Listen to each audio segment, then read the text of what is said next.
আমরা মামলার চার্জশিট দিয়েছে, বিচার শুরু হবে। বলেন তো এই মামলায় কিছুই আমি জানি না, আনসার আর কি যেন নাম দিয়েছো, জীবনে ছাতা নাম ওর শুনি নাই। এখন এই মামলায় যারা সাক্ষী দেবে, মামলার আয়োজনী আছেন, অবশ্যই সাক্ষী তো আস, নাই তো রিপোর্ট দিল কি করে? এই সাক্ষী যারা দেবে, কোরআন আমার সামনে, আল্লাহর কসম এ মামলায় যারা সাক্ষী দেবে, বলেন একটা কথাও সত্য বলতে পারবে না, সব বানিয়ে মিথ্যা কথা বলা লাগবে। আমার সন্তানাদি যারা আছে তারা কি নেতৃত্ব দিতে পারবে মানব জাতিকে? আল্লাহ পাক সঙ্গে সঙ্গে জবাব দিয়েছিলেন,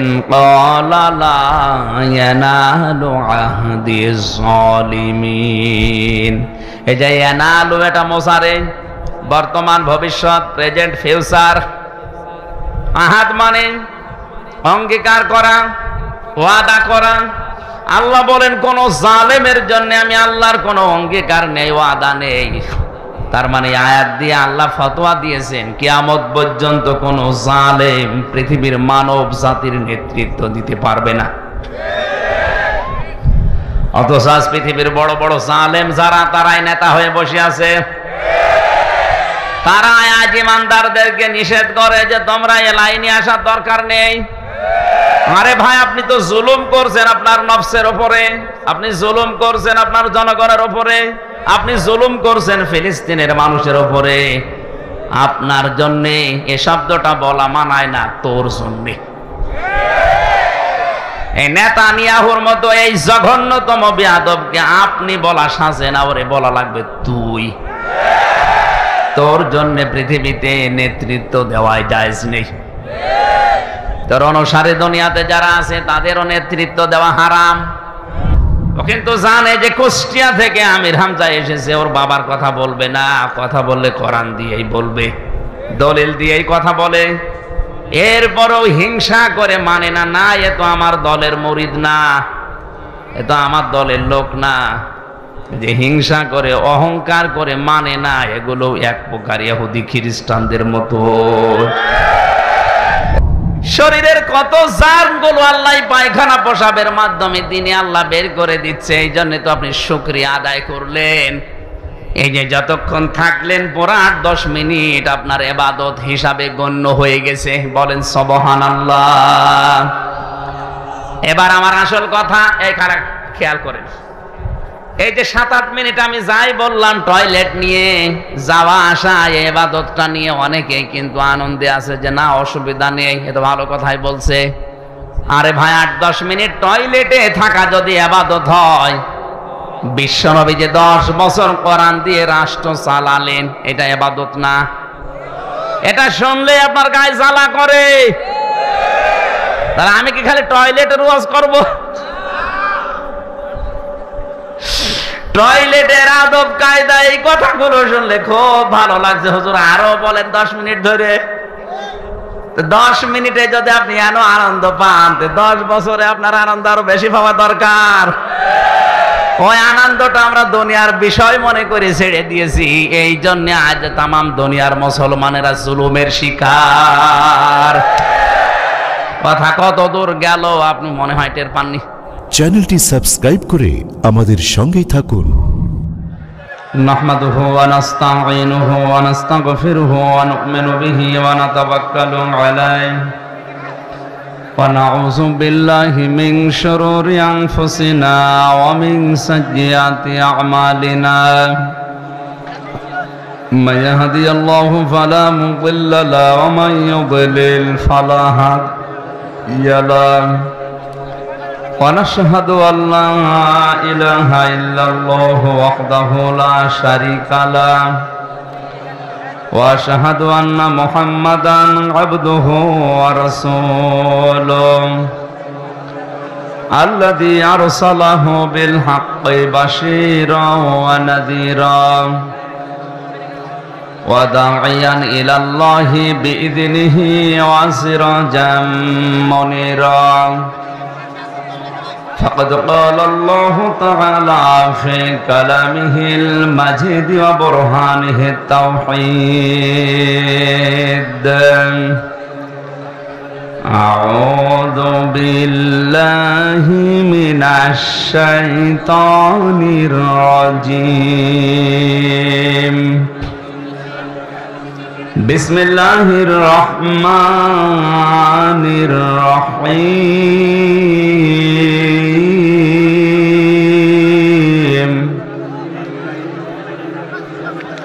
وإن جهنم لموعدهم أجمعين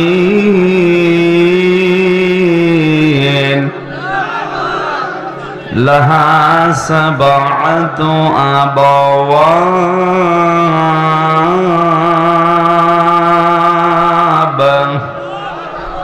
لكل باب منهم جزء مقسوم صدقت يا ربنا. عن أبي هريرة رضي الله تعالى عنه قال قال النبي صلى الله عليه وسلم من سلم المسلمون من لسانه ويده رواه ابن ماجه. وقال تعالى في شأن رسوله إن الله وملائكته يصلون على النبي يا أيها الذين آمنوا صلوا عليه وسلموا تسليما. اللهم صل على محمد وعلى آل محمد كما صليت على إبراهيم وعلى آل إبراهيم إنك حميد مجيد. اللهم بارك على محمد وعلى آل محمد كما باركت على إبراهيم وعلى آل إبراهيم إنك حميد مجيد. দাও খোদা দাও আমায় আবার ওমার দারাজ দিন দাওয়ালির মতো বীর সেনানি জাগাতে নিখিল দাও খোদা দাও আমায় আবার ওমার দারাজ দিল হামজাকে দাও ঘরে ঘরে জীবন দিতে ওকাতরে আবার কাবা ভাঙতে এলে পাঠাওয়া বাবিল দাও খোদা দাও আমায় আবার ওমার দারাজ দিল। আলহামদুলিল্লাহ। রাজশাহী জেলার বাগমারা থানার অন্তর্গত দক্ষিণ মাঝগ্রাম ঐতিহাসিক তাফসীরুল কোরআন মাহফিলের স্বনামধন্য সভাপতি বিশিষ্ট আলেমে দ্বীন জনাব মাওলানা মোজাম্মেল হক, সহ সভাপতি জনাব মোহাম্মদ ওহিদুল ইসলাম, সহকারী অধ্যাপক ভবানীগঞ্জ মহিলা ডিগ্রি কলেজ, প্রধান অতিথি মাননীয় জাতীয় সংসদ সদস্য জনাব অধ্যক্ষ মোহাম্মদ আবুল কালাম আজাদ, আতালাল্লাহু উমরাহু ওয়া বারাকাল্লাহু ফি হায়াতি, বলেন আমিন। বিশেষ অতিথি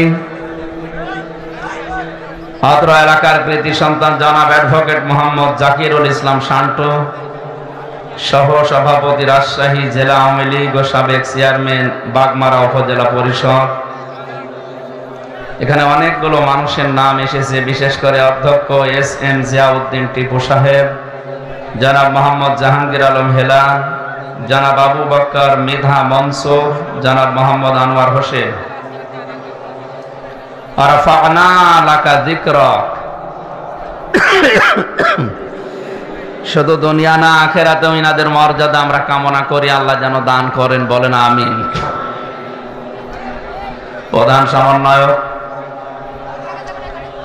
আপনাদের এলাকার সন্তান, বিশিষ্ট চিকিৎসাবিদ জনাব ডাক্তার মোহাম্মদ আব্দুল বারী, পরিচালক ভবানীগঞ্জ ক্লিনিক।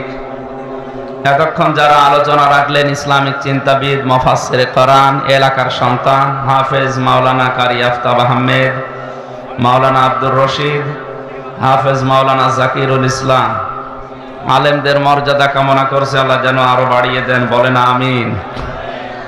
মঞ্চে বসা ওলামা একরাম, সামনে বসা মুসলমান ভাইরা, পর্দার আড়ালের সম্মানিতা মা এবং বোনেরা, প্রশাসনের ভাইরা, প্রাণ প্রিয় রাজশাহীবাসী,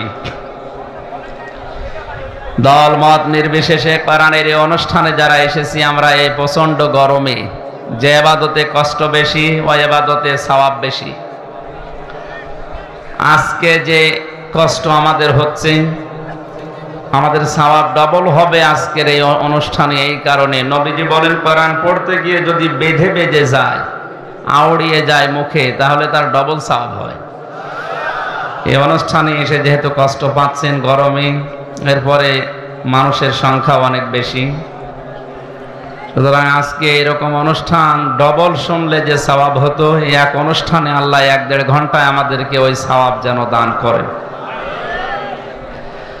যে আল্লাহ কোরআনের জন্য কষ্ট স্বীকার করার মন মানসিকতা এবং ধৈর্য আমাদেরকে দিলেন, বলেন আলহামদুলিল্লাহ। কোরআনে কারীম শোনার কিছু আদব আছে, আমরা সবাই জানি। এটা তো আর কনসার্ট না, গানের অনুষ্ঠান না যে আপনি যা মনে চাচ্ছে তাই করবে। এটা ইবাদত চলছে। এখন কি চলছে বলেন তো? আর ইবাদত যেভাবে করা লাগে ওইভাবে করে, নয়তো আবার উল্টা গোনা হয়ে যাবে। আপনার না আসায় হয়তো ভালো ছিল। ফাস্তামিউ লাহু আনসিতু, কোরআনে কারীম যেখানে তেলাওয়াত করা হয়, আরম্ভ করা হয়, চুপ থাকবা এবং শুনবা, দুইটাই ফরজ। দুইটাই কি? এখনো যারা চুপ করেননি, আপনি ফরজ তরক করছেন, গোনা হচ্ছে আপনার। চুপ করেন। আল্লাহ পাক বলেন, ইন্না ফি যালিকা লাযিকরা লিমান কানা লাহু কলবুন আও আলকাস সামআ ওয়া হুয়া শাহীদ। সূরা কফের ভেতরে আছে এই তেলাওয়াত, এই কোরআন, এই জিকির যদি শুনতে চাও, 1 নম্বরে উপস্থিত হয়ে শোনো।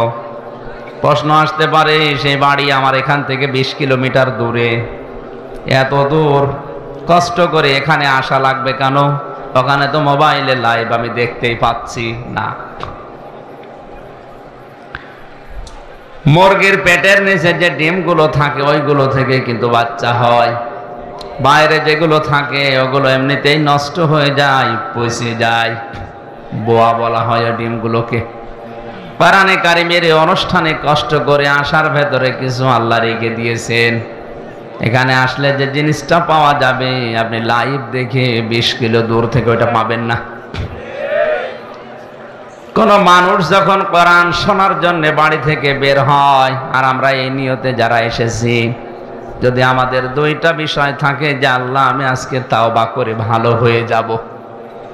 রাজশাহীবাসী, কোরআনে কারীমের প্রতি এই মহব্বত দেখে আমার একটা কথা মনে হচ্ছে, সূক্ষ্ম যে ষড়যন্ত্রগুলো এদেশে কোরআনের বিরুদ্ধে চলছে, আমি বিশ্বাস করি কিয়ামতের আগে দেশে এগুলো সফল হবে না।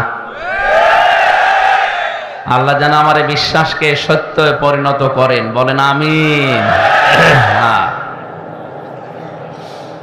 রাজশাহীবাসী,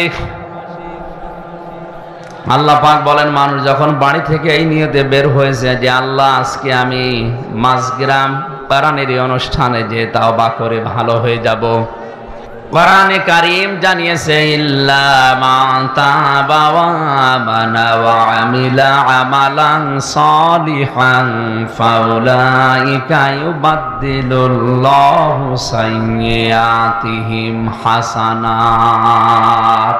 ইলা আখিরি আয়াত। আল্লাহ পাক সূরা ফুরকানের এই 70-71 নাম্বার আয়াতে জানিয়েছেন,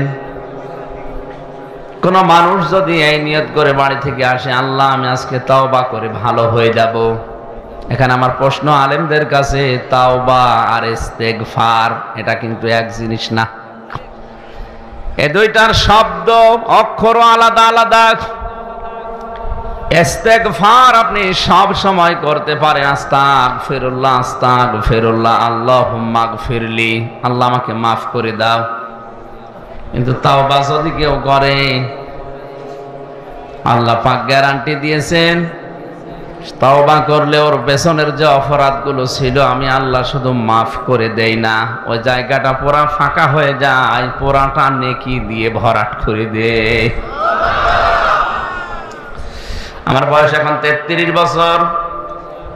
এই 33 বছরে যত অপরাধ জানা না জানা আমি করেছি, আজকের এই ময়দানে যদি সত্যিই তাওবা করার নিয়তে আমি বসি, আর যদি তাওবা করতে পারি, আর তাওবার উপরে যদি সত্যি সত্যি টিকে থাকতে পারি, কোরআনে কারীম গ্যারান্টি দিচ্ছে ফাউলাইকা ইউবাদদিলুল্লাহ, আল্লাহ যেন নিজের কুদরতি হাতের আঙ্গুল এভাবে দেখিয়েছেন।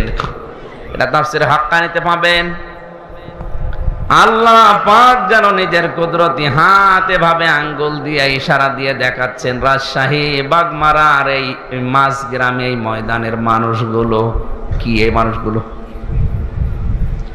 যারা তাওবা করার নিয়তে বসে আছে, ফাউলাইকা ইউবাদদিলুল্লাহ বাদদালা ইউবাদদিলু তাবদীলান ফাহুয়া মুবাদদিলুন, এটা বদল হয়ে যাবে, পাল্টিয়ে যাবে, পরিবর্তন হয়ে যাবে। সাজ্জিয়াতিহিম হাসানাত, দুইটাই বহুবচন। যত গুনাহ ছিল পুরা উল্টিয়ে ওইটাই নেকি দিয়ে পাল্টিয়ে দেব আমি আল্লাহ। এবার আমাদের প্রশ্ন হচ্ছে, তাওবা ইস্তেগফার তো সব সময় করছে, আল্লাহ আমারে মাফ করো, আমাকে মাফ করো, আস্তাগফিরুল্লাহ। গফার থেকে শব্দটা ইস্তেগফার বা ইস্তেফাল, আর তাওবা এটা কিন্তু ওই শব্দ না। আপনি যদি সত্যি এখানে বসে আজকে তাওবা করার নিয়ত করেন, কত বড় বিশাল একটা বেনিফিট পাওয়া যাচ্ছে। জাকিরুল ইসলাম শান্টু সাহেব 50 বছর বয়স মনে করেন, এই 50 বছরের দুনিয়ায় যত অপরাধ করেছে, যে ধরনের অপরাধ হোক, সব আজকে কোরআনের ইজ্জতে তাওবার খাতিরে আল্লাহ মাফ করে জায়গাটা নেকি দিয়ে ভরাট করে দেবে। এটা কি এমনি এমনি দেওয়ার কথা? তাওবাটা কি জিনিস? তাহলে আমাদের দেশে বিভিন্ন দরবারে গেলে মানুষকে তাওবা পড়ায় পীর সাহেবরা, যে আস্তাগফিরুল্লাহ রাব্বি মিন কুল্লি যামবি ওয়া আতুবু ইলাইহি, হয়ে গেল না। এটা তাওবার একটা বাক্য। কোরআনে কারীম জানিয়েছে কোন মানুষ যদি সত্যি তাওবা করে, তাহলে তাকে দুইটা শর্ত মানা লাগবে, আর একটা সময় মেনটেন করা লাগবে। সূরা জুমার 24 নম্বর পারার 3 নম্বর পৃষ্ঠার 12 নম্বর লাইনের 53 নম্বর আয়াতে আল্লাহ দলিল দিয়েছেন, আমরা তাওবা যদি করতে চাই শর্ত মানা লাগবে কয়টা? আরো জোরে বলেন। সময় একটা। শর্তগুলো কি কি এবার দেখেন তো। এত বড় বিশাল লাভের জিনিস আল্লাহ আমাদেরকে ময়দানে আসার কারণে দিচ্ছে, এটা খেলা করার জন্য না। ওয়া আনিবু ইলা রাব্বিকুম ওয়াসলিমু লাহু মিন ক্বাবলি আইয়াতিয়াকুমুল আযাবু সুম্মা লা তুনসারুন। এটা তাফসীরে ফি জিলালিল কোরআনে পাবেন। সাইয়্যিদ কুতুব শহীদ রহমাতুল্লাহ আলাইহি তাফসীর করতে গিয়ে লিখেছেন, কোন মানুষ যদি সত্যি তাওবা করে, তাকে ফিরে আসা লাগবে 1 নম্বরে আল্লাহর দিকে। কার দিকে? এই শব্দটা শুনতে যত সহজ মনে হচ্ছে, প্র্যাকটিক্যাল লাইফে শব্দটা মিলানো অত সহজ না। কোন মানুষ যদি বলে আল্লাহ আমি তোমার দিকে ফিরে আসলাম, এ কথা বলার কারণে তার জীবনে অনেক কিছু ছাড়া লাগতে পারে। কথার ওজন টের পাচ্ছেন আপনি? না না, কথার ওজন টের পাওয়ার কথা আলেমদের। এ পৃথিবীতে কেউ যদি বলে আল্লাহ আমি তোমার দিকে ফিরে আসলাম, ওর জীবনে বহু জিনিস ছেড়ে দেওয়া লাগতে পারে। হয়তো এতদিন লাল পানি খেয়েছে, অনেক আনন্দে ছিল, ওই লাল পানি ছেড়ে দেওয়া লাগবে না লাগবে না? এতদিন মেয়ে বউ বেটার বউকে বেপরদায় চালিয়েছে, কেউ যদি বলে আল্লাহ তোমার দিকে ফিরে আসলাম, ওইটাও ছেড়ে দেওয়া লাগবে। আর ওইটা ছেড়ে দেওয়া কি অত সহজ? আপনি যদি আজকে যে বলেন আমি আল্লাহর দিকে ফিরে এসেছি, তওবা করে এসেছি ময়দান থেকে, আর তোমাদেরকে এভাবে রাস্তায় যেতে দেব না, এমনও বউ আছে বলবে তোর ভাত আমি খাবো না। এই শব্দটা বলা যত সহজ ছিল, প্র্যাকটিক্যালি মিলানো অত সহজ।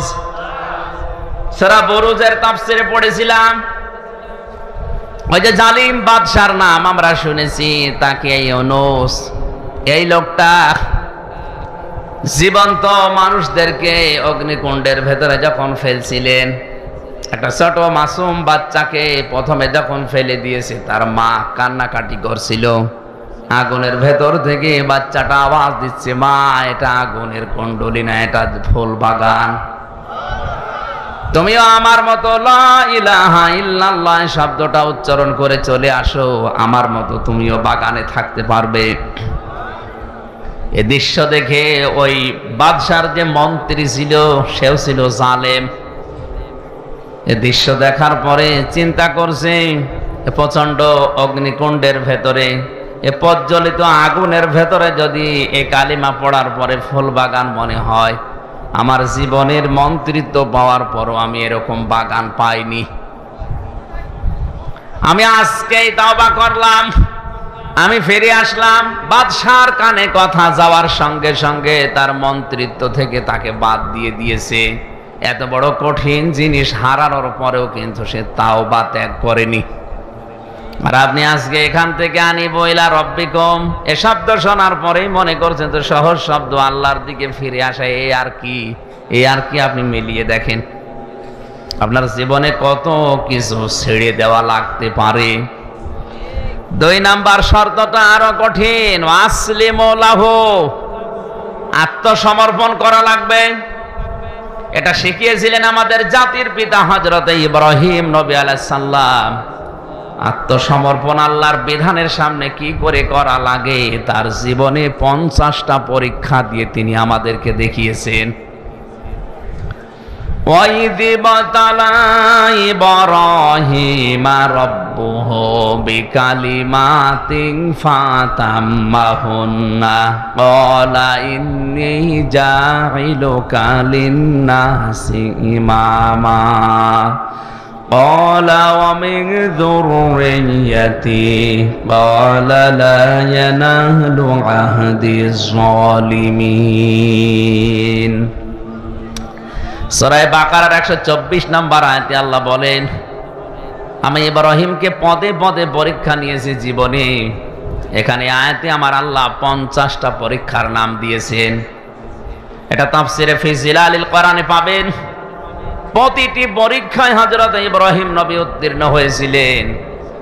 তার ঈমানের যে পরীক্ষা ছিল, ঈমানের পরীক্ষা ছিল 10টা, আমলের পরীক্ষা ছিল 30টা, তার খাসলাত বা অভ্যাসের পরীক্ষা ছিল 10টা। এই 50টা পরীক্ষা পড়া কোরআনে আল্লাহ সাজিয়েছেন। আমি জেলখানায় 3টা বছর বসে বসে মাওলানা মামুনুল হকের সাথে আমি এই বিষয়গুলো শেয়ার করে করে সাবজেক্টগুলো বানিয়েছিলাম। 50টা পরীক্ষা যদি তাফসীর আকারে একটা একটা করে বলা হয় 50 দিন লাগবে, এত কথা আছে। ঈমানের পরীক্ষা মহান আল্লাহ তাকে 10টা নিয়েছিলেন। আমার তো বিষয়ে কথা নাই, জন্য আমি শুধু টাচ দেই। আমলের পরীক্ষা নিয়েছিলেন তার জীবনে 30টা। সূরা আহজাবের 34, 35, 35 নাম্বার আয়াতে আল্লাহ বিষয়গুলো তুলে ধরেছেন। সূরা তাওবার 111 নাম্বার 12 নাম্বার আয়াতে এগুলো আল্লাহ তুলে ধরেছেন। সূরা মুমিনুনের 1 থেকে 12 নাম্বার আয়াত পর্যন্ত আল্লাহ বিষয়গুলো তুলে ধরেছেন। 30টা পরীক্ষায় তিনি 30টাই পাশ করেছিলেন। তার শরীরের ভেতরে স্বভাব সংক্রান্ত কিছু বিষয় আল্লাহ পরীক্ষা নিয়েছিলেন 10টা পরীক্ষায় তিনি উত্তীর্ণ। এই 50টা পরীক্ষায় পাশ করার পরে আল্লাহ তাকে ঘোষণা দিয়ে জানিয়েছেন, তোমাকে আমি মানব জাতির জন্য নেতা ইমাম বানিয়ে দিলাম। হযরত ইব্রাহিম সঙ্গে সঙ্গে বলেছিলেন, আল্লাহ, নেতৃত্ব দেওয়ার এই গুণাবলী এটা কি শুধু আমিই পেয়েছি, নাকি আমার সন্তান আদি দুনিয়ায় যারা আসবে তারাও এটা পাবে, যে তারাও নেতৃত্ব দিতে পারবে? ভালো করে শুনবেন। আমার সন্তান আদি যারা আছে তারা কি নেতৃত্ব দিতে পারবে মানব জাতিকে? আল্লাহ পাক সঙ্গে সঙ্গে জবাব দিয়েছিলেন,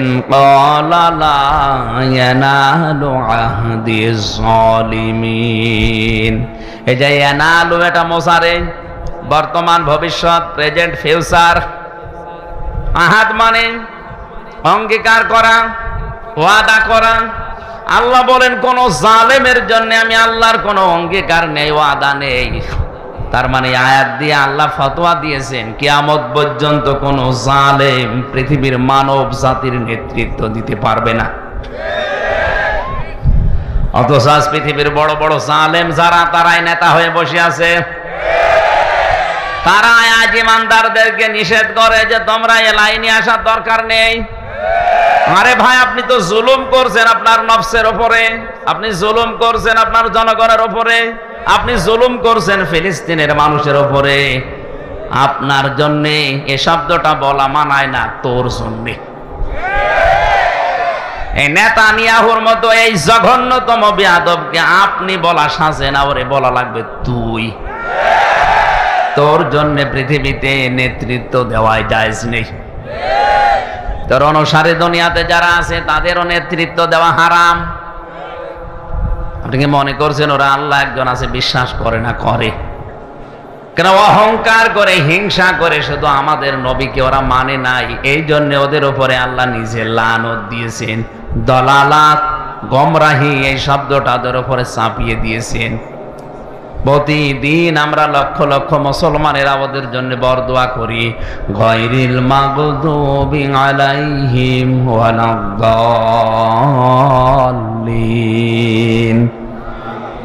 এই শব্দটা বলা হয় না?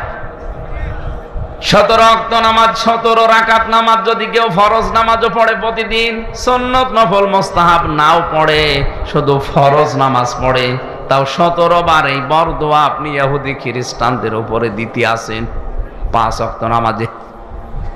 আর যদি নফল সুন্নত পড়েন, ওয়াজিব পড়েন, তাহলে কয়েকশো বার আপনার মুখ দিয়ে আল্লাহ একটা কথাই বের করে নিচ্ছে, বলো যে তোমাদের উপরে আল্লাহর লানত, গজব, তোমরা গোমরাহ।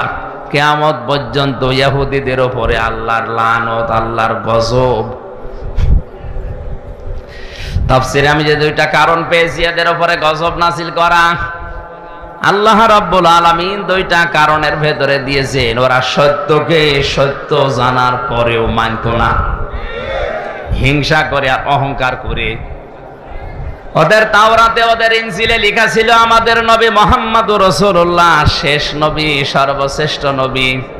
কিন্তু নিজেদের ধর্মে, ইহুদি ধর্মে, খ্রিস্টান ধর্মে মুহাম্মদুর রাসূলুল্লাহ আসে নাই। এই কারণে তারা জানার পরও অহংকার করে, হিংসা করে মানত না। লেগে সত্যকে সত্য জানার পরে যদি কেউ হিংসা করে, অহংকার করে, না মানে, আল্লাহ পাক বলেন কিয়ামত পর্যন্ত তার উপরে আমার লানত, আমার বরদোয়া, আমার গজব। বলেন নাউজুবিল্লাহ। এই আয়াত পড়ার পরে মনে হচ্ছে এটা শুধু এখন আর ইহুদি খ্রিস্টানদের উপরে নেই, এটা আমাদের উপরেও এখন চাপতেছে। কারণ এখানে হাজারো মুসলমান সত্যকে সত্য জানার পরও আজ অনেকে মানতে চায় না, হিংসা করে আর অহংকার করে। ও কিন্তু জানে যে কুষ্টিয়া থেকে আমির হামজা এসেছে, ওর বাবার কথা বলবে না, কথা বললে কোরআন দিয়েই বলবে, দলিল দিয়েই কথা বলে। এরপরও হিংসা করে মানে না, না এ তো আমার দলের মুরিদ না, এ তো আমার দলের লোক না। যে হিংসা করে, অহংকার করে মানে না, এগুলো এক প্রকার ইহুদি খ্রিস্টানদের মতো। রাজশাহী বিভাগে নেই।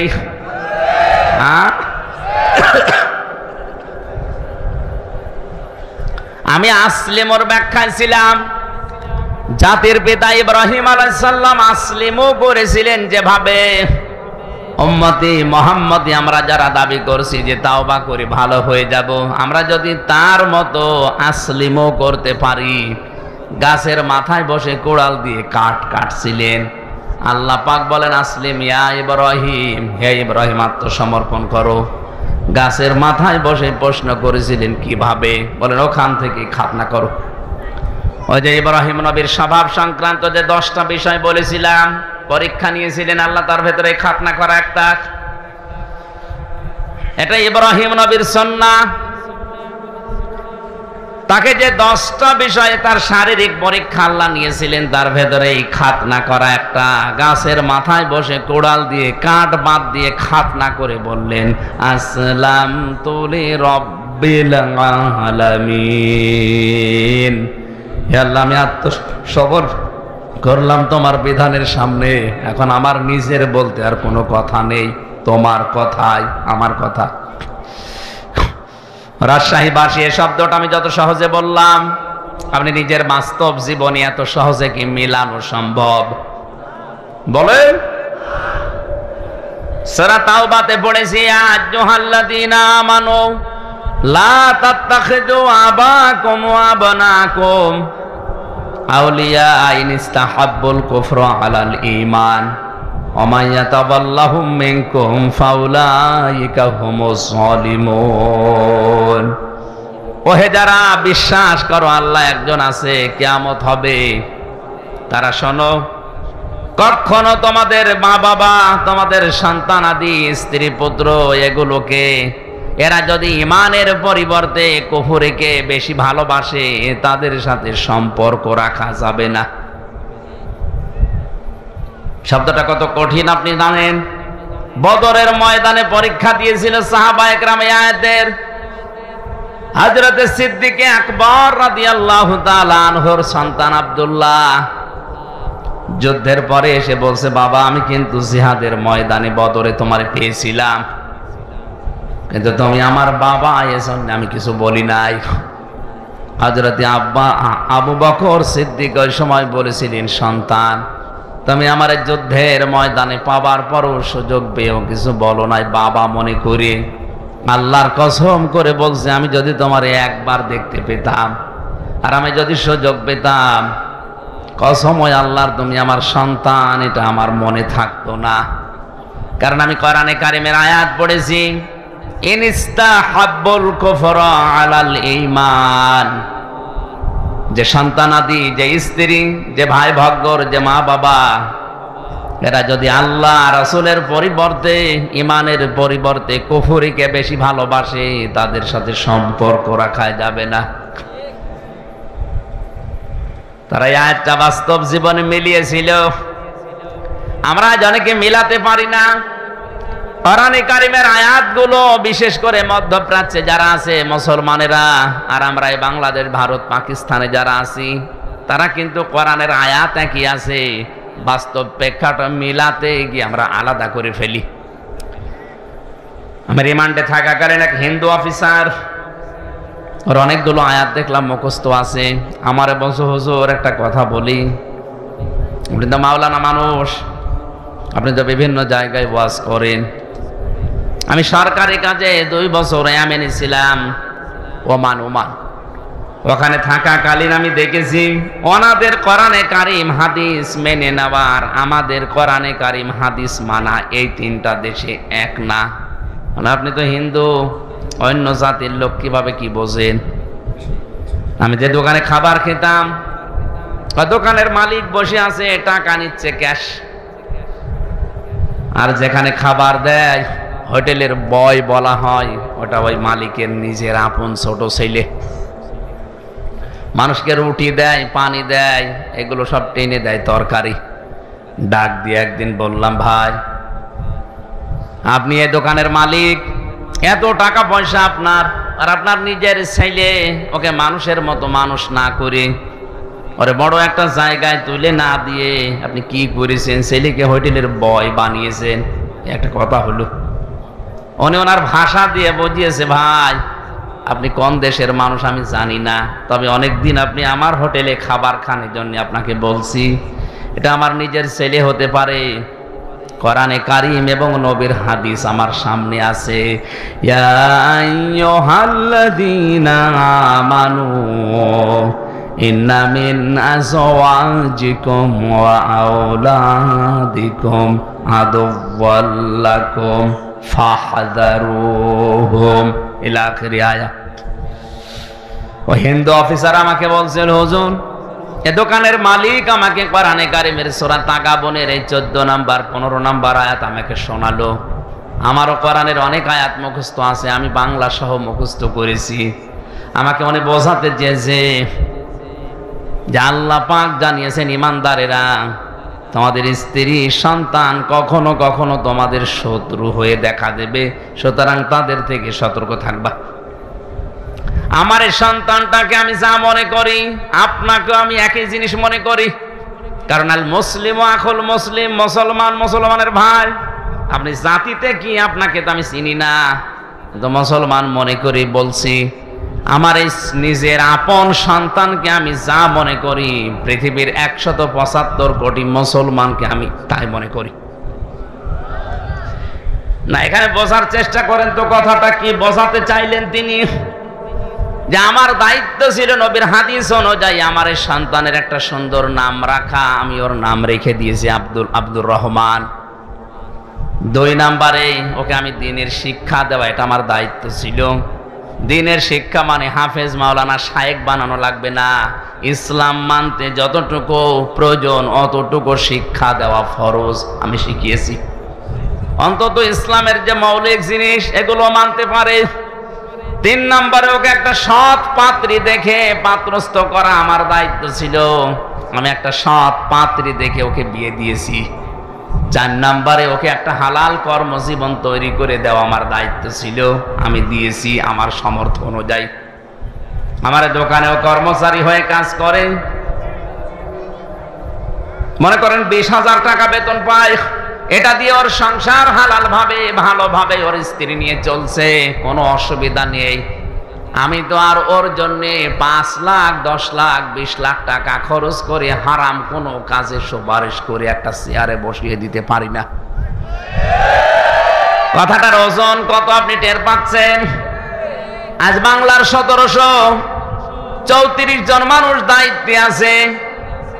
এই ওমানের এই দোকানদার মুসলমানের মতো যদি এদের মন মানসিকতা তৈরি হয়ে যেত, এই দেশে ঘুষ নেওয়ার জন্য পিটিয়েও লোক পাওয়া যেত না।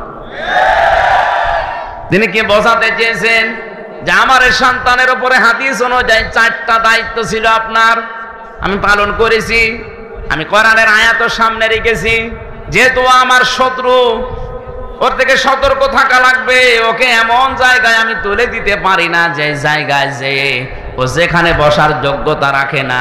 আমি টাকা পয়সা ঘুষ দিয়ে প্রভাব প্রতিপত্তি খাটিয়ে ওই চেয়ারে ওরে বসিয়ে দিলাম, ওইটার কারণে ওই চেয়ারে বসে ও আরো হাজারো অন্যায় করবে। আপনি বলেন তো এই নিয়মটা বাংলাদেশে এখন কেউ মানছে না? এই জন্য ওনাদের কোরআনে কারিমের আয়াতগুলো মানা আর আমাদের দেশের মানুষের কোরআনের আয়াত মানা একই আয়াত, কিন্তু মেনে নেওয়ার সিস্টেমটা এক না। আজ আমরা এই মন মানসিকতা নিয়ে যদি তৈরি হতে পারতাম যে ঈমান এবং আল্লাহর পরিবর্তে যারা কুফরিকে, শিরিককে, বেদাতকে বেশি ভালো মনে করে, ও আমার সন্তান হলো আমার শত্রু, ও আমার স্ত্রী হলো আমার শত্রু, ওর থেকে আমার সতর্ক থাকা লাগবে। হ্যাঁ, ওর প্রতি আমার যে দায়িত্বগুলো আছে জায়েজ পর্যায়ে আমি জীবন থাকতে পালন করে যাব। ওকে আমার দ্বীনের শিক্ষা দেওয়ার দরকার ছিল, আমি শিক্ষা দিয়ে দিয়েছি। আজকে দুপুর বেলা যেখানে মাহফিল ছিল আমি বলেছিলাম, এদেশে বাংলাদেশে একজনের 4টা ছেলে, সব হায়ার এডুকেটেড, সব উচ্চ শিক্ষিত, আর 2টা মেয়ে। 6 ভাই বোন মিলে বাবার সম্পদগুলো নিজেদের নামে লিখে দিয়ে এই 95 বছর বয়সী এই বৃদ্ধকে পাঠিয়ে দিয়েছে রাস্তায়। যা অনেকে শোনার পরে একটু আফসোস করলো, দেখলাম বলছে নাউজুবিল্লাহ। কেন আপনি নাউজুবিল্লাহ বলবেন? এ দোষ কি শুধুমাত্র ওই 6 ছেলে মেয়ের? ওই মুরব্বীর দোষ নেই? ওর যে 4টা দায়িত্ব ছিল একটাও পালন করে নাই। ছেলে মেয়েদের নাম রাখার ক্ষেত্রেও ও এমন এমন নাম রেখেছে, নামের ভেতরে প্রভাব আছে। নাম রেখে দেয় ডেঞ্জার। ডেঞ্জার মানে কি? অত বড় হয় ভয়ঙ্করই হবে।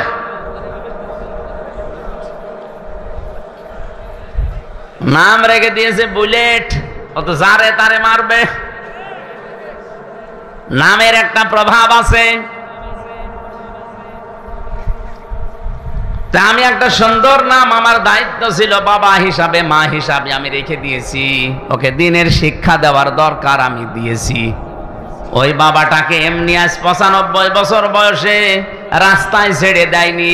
অত কিছুদিন পরে রাস্তায় মরে যাবে, কুকুরে শ্রীগালে ডেনে পড়ে থাকবে, টেনে টেনে খাবে। আমার তো ঘটনা দেখার পরে ফেসবুকে এতই মনে হচ্ছে যে বাংলাদেশে আজ অনেকের কপালে এটা অপেক্ষা করছে। এ লোকটা তার 6টা ছেলে মেয়েকে অনার্স মাস্টার্স করিয়েছে, কিন্তু বাবা কি, আল্লাহর পরে বাবার স্থান এটা এই সন্তানেরা জানে না। এমন শিক্ষা ব্যবস্থায় শিক্ষিত করেছে, যদি ওরে আপনি প্রথমে 3 বছর কোরআন শেখাতেন এই 6টা ছেলে মেয়েকে, দুনিয়া একদিকে চলে গেলে ওই 95 বছর বয়সী বৃদ্ধ বাবাকে রাস্তায় ছেড়ে দিত না। আমাদের শিক্ষা ব্যবস্থা যেহেতু সিস্টেমগুলো এখন অনেকাংশে নেই, আমরা নিজেরা মুসলিম হিসাবে সচেতন হয়ে, আমি গ্যারান্টি দিচ্ছি আপনাকে, কোরআন সামনে নিয়ে ছেলে মেয়ে হোক 3টা বছর তাকে কোরআনে কারিমের শিক্ষাটায় রাখেন। এরপরে এটাকে ডাক্তার, ইঞ্জিনিয়ার, বৈজ্ঞানিক যাই বানাবেন বানান, ও যত বড় হবে কোনো দিন ও এইটা ভুলবে না যে আপনি কিন্তু আল্লাহর পরে আপনার স্থান। এখনো পর্যন্ত যদি ওই মুরব্বীর মতো রাস্তায় শেষ বয়সে আসতে না চান, ডেনে পড়ে মরে কুকুরের খাবার হতে না চান, ছেলে মেয়েদেরকে এখনো 3 বছর কোরআনে কারিমের শিক্ষায় অভ্যস্ত করেন। দোকানদার ওনাকে বলছে, ভাই আমি 3 বছর আমার কোরআনে কারিম শিক্ষার যে ব্যবস্থা আমাদের শিক্ষা ব্যবস্থায় ছিল, আমার সন্তানকে আমি শিখিয়েছি। ও ইসলামের মৌলিক বিষয়গুলো এখন জানে, যে 5 ওয়াক্ত নামাজ পড়া লাগে, রোজা রাখার আগে রমজানে সম্পদ এই পরিমাণ থাকলে যাকাত দেওয়া লাগে, এই পরিমাণ সম্পদ থাকলে হজ করা লাগে, আল্লাহর পরে মার বাবার স্থান, এই মৌলিক বিষয়গুলো ওর জানা আছে, আমি ওকে জানিয়ে দিয়েছি। 3 নম্বরে ওকে একটা সৎ পাত্রী দেখে আমি পাত্রস্থ করেছি। বিয়ে দেওয়ার সময় আমি ওর শ্বশুরের কাছ থেকে যৌতুক নেইনি। যে সমস্ত বাবা আর মারা ছেলে মেয়েকে বিয়ে দেওয়ার সময় যৌতুক নেন, আপনি ছেলেকে মেয়ের বাবার কাছে বিক্রি করে দিয়েছেন। আপনি হয়তো টের পাচ্ছেন না গোপনে কি হয়। যৌতুক নিয়ে যারা বিয়ে করে ওরা সারা জীবন ওই স্ত্রী লোকের কাছে গোলামের মতো থাকে। কিছু হলেই কিন্তু রাতে খোঁটা দেবে। এই কথা বলছেন না কেন? আপনি তো ছেলে বিয়ে দেননি, ছেলেকে আপনি বিক্রি করে দিয়েছেন। আমার ছেলেকে আমি ওই করি নাই, আমার ছেলেকে আমি একটা সৎ পাত্রী দেখে যৌতুক নেইনি, বিয়ে দিয়ে এনেছি। আর আমাদের দেশে যৌতুক নেইও। 4 নম্বরে ওকে আমি একটা হালাল কর্মজীবন আমার সামর্থ্য অনুযায়ী তৈরি করে দিয়েছি। আজ বাংলার প্রতিটি বাবা, প্রতিটি দায়িত্বশীল যদি এই মনে করে কোরআনের এই আয়াতটা, সূরা তাগাবুনের এই আয়াতটা মেনে নিত, বাংলাদেশে আল্লাহর কসম ঘুষ চলতো না। প্রত্যেকটি মানুষের ভেতরে এই সেন্স থাকতো যে কার জন্য আমি করব। আমার ছেলের জন্য, আমার গ্রামের ছেলের জন্য, কুষ্টিয়ার জেলার ছেলের জন্য, রাজশাহীর ছেলেও তা, কুষ্টিয়ার ছেলেও তা, আমার নিজের আপন ছেলেও তা, সবই আমার কাছে সমান। শত্রু হলে আমার নিজের ছেলেও শত্রু হতে পারে, শত্রু হলেও কুষ্টিয়ার ওই ছেলেও শত্রু হতে পারে। কথা বলেন না কেন? আল্লাহ আমাদেরকে কোরআনের আয়াতটা এইভাবে অনুধাবন করে মানার তৌফিক দান, বলেন আমিন। হযরত ইব্রাহিম নবী আলাইহিস সালাম যেভাবে আত্মসমর্পণ করেছিলেন, সত্যি সত্যি যদি ওভাবে আল্লাহর 500 বিধান আছে কোরআনে, জানার পরে আপনি মাথা নত করে দেন, সারেন্ডার করেন, এই 2টা শর্ত মানবেন। কখন? মিন ক্বাবলি আন ইয়াতিয়াকুমুল আযাবু সুম্মা লা তুনসারুন। আল্লাহ পাক বলেন ওই আযাব আসার পূর্বে তোমার এই 2টা শর্ত মানা লাগবে, যখন তোমাদেরকে আর সাহায্য করা হবে না। রাজশাহীবাসী মন খুলে বলেন, আমাদেরকে সাহায্য করা হবে না কখন? মরণের সময়। কখন? বলেন বলেন। আর মরণ তো আসবে 71 সালে। কখন? 41 এখন বসে আসি, দাঁড়াতেও না পারি, কথা বলেন না কেন? সুতরাং আমাকে শর্ত মেনে নেওয়া লাগবে দুইটা, সময় মেনটেন করা লাগবে একটা। শর্ত তো আমরা কম বেশি জানলাম, অনেকে মেনে নেওয়ার সিদ্ধান্ত হয়তো নিয়েছেন যে আল্লাহর দিকে আমি আজকে ফিরে আসব, আল্লাহর বিধানের সামনে আমি আত্মসমর্পণ করব, এতে যদি অনেক কিছু ছেড়ে দেওয়া লাগে আমি রাজি আছি। ইব্রাহিম নবী ছাড় দিয়েছিলেন না? তার বাবাকে ছেড়ে দিয়েছেন।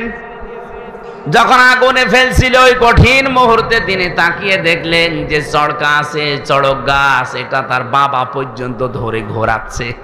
তিনি কেঁদে ফেললেন, ডাক দিয়ে বলে, রব্বুল আলামিন, দুনিয়ায় বিপদে পড়লে মানুষ বাবা আসে সাহায্য করার জন্য, আর আমি আজকে দেখতে পেলাম আমার বাবা নিজে আমাকে আগুনে ফেলার জন্য নিজে চড়ক গাছ ধরে ঘোরাচ্ছে। আমার বিশ্বাস হয়ে গেছে আসমান জমিনে তুমি ছাড়া আর কেউ নেই, মাবুদ তুমি আমাকে বাঁচাও। ফেরেশতা এসেছিল, তিনি নেননি। আল্লাহ পাক তার এই ঈমানটা দেখার পরে আগুন পর্যন্ত ফুল বাগান বানিয়ে দিয়েছেন।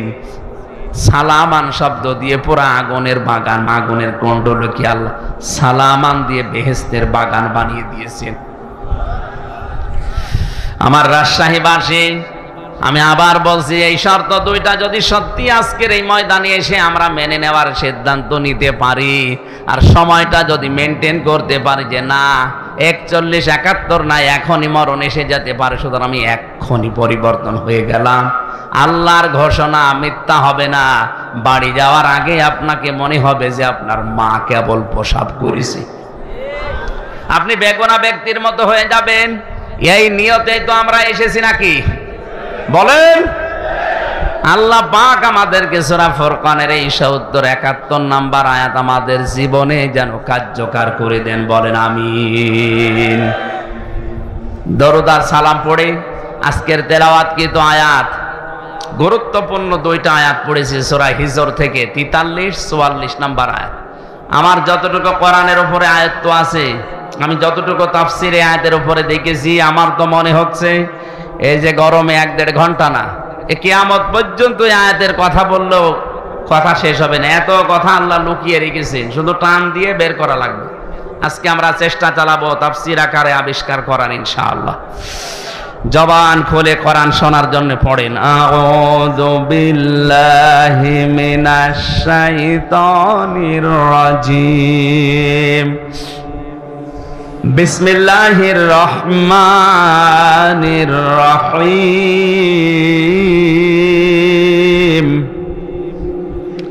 ওয়া ইন্না জাহান্নামা লামাউইদুহুম আজমাইন, লাহা সাবআতু আবওয়াব, লিকুল্লি বাবিম মিনহুম জুজউম মাকসুম।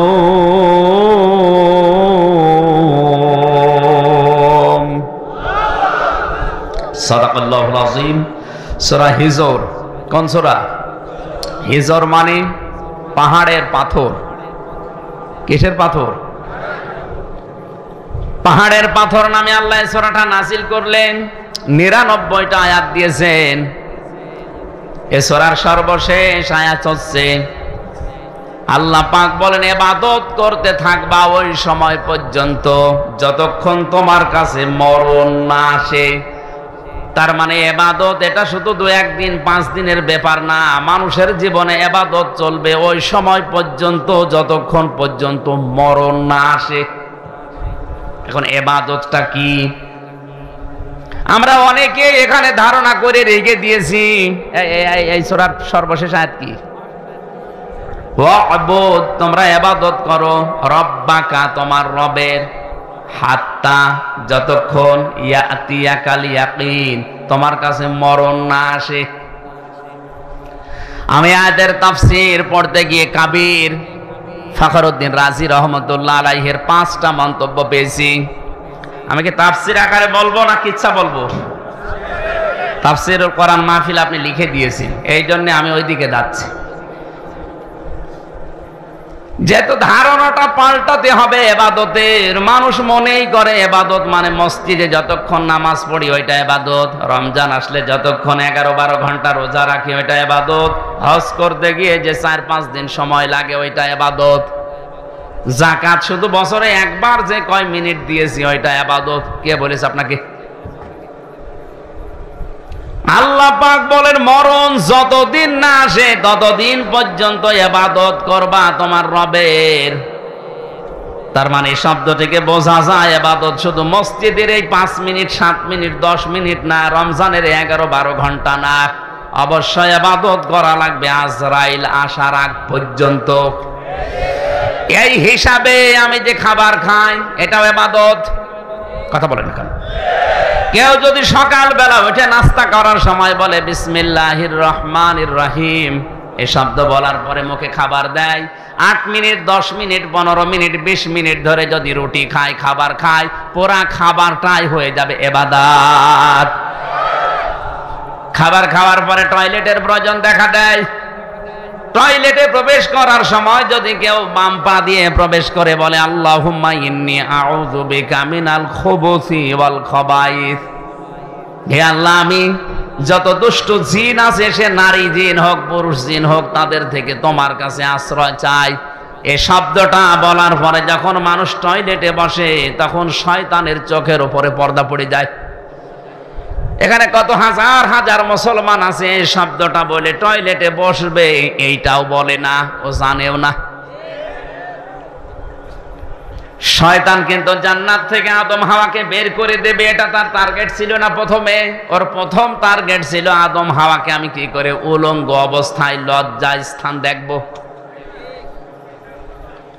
এজন্য এই শব্দটাকে নবীজি আমাদের শিখিয়েছেন, শয়তান যেন তোমাদের লজ্জা স্থান থেকে আনন্দ করতে না পারে।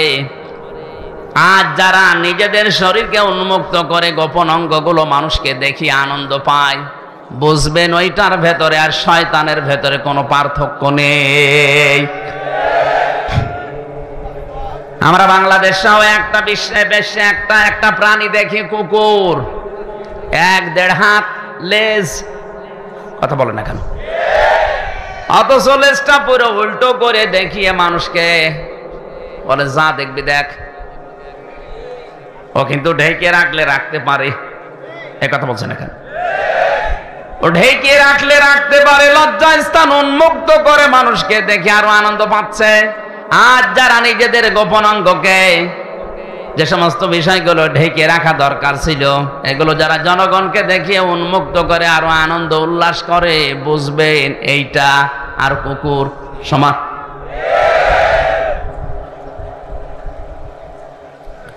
শয়তান সবচাইতে বেশি খুশি হয় যৌনতা ছড়াতে পারলে। যখন দেখে মানুষ উলঙ্গ অর্ধ উলঙ্গ হয়ে রাস্তাঘাটে আসে, শয়তান তখন তাকে জাল হিসাবে ব্যবহার করে।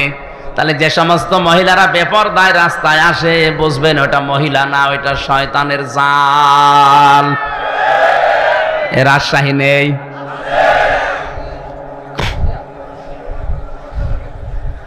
কোন মহিলাকে নবীজি দাজ্জুস বলেন নাই হাদিসে, আর দাজ্জুস লা ইয়াদখুলুল জান্নাহ, এটা মুযাক্কার শব্দ। ওই পুরুষ মানুষ দাজ্জুস যার মেয়ে পর্দার ভেতরে কন্ট্রোলে থাকে না, যার স্ত্রী পর্দার ভেতরে কন্ট্রোলে থাকে না, যার বোন পর্দার ভেতরে কন্ট্রোলে থাকে না, যার মা পর্দার ভেতরে কন্ট্রোলে থাকে না। নবীজি ওই পুরুষকে বলেছেন দাজ্জুস, ওর জন্য জান্নাত হারাম। এই হাদিস অনুযায়ী বাংলাদেশে কত মানুষের উপরে জান্নাতে যাওয়া নিষিদ্ধ, আপনি চিন্তা করে দেখেন। এজন্য আজকে থেকে আমলটা আমরা ইবাদতটা আরম্ভ করব। টয়লেটে যদি 8 মিনিট 10 মিনিট আপনি সময় ব্যয় করেন, এই দোয়াটা পড়ে বসার সঙ্গে সঙ্গে ইবাদত আরম্ভ হয়ে যায়। বলেন ওইটাও আবার ইবাদত? হ্যাঁ, ওইটাও ইবাদত। ওখান থেকে যখন ডান পা দিয়ে আপনি বের হয়ে বলেন গফরানাক, কি বলেন? কেন বলেন বলেন তো?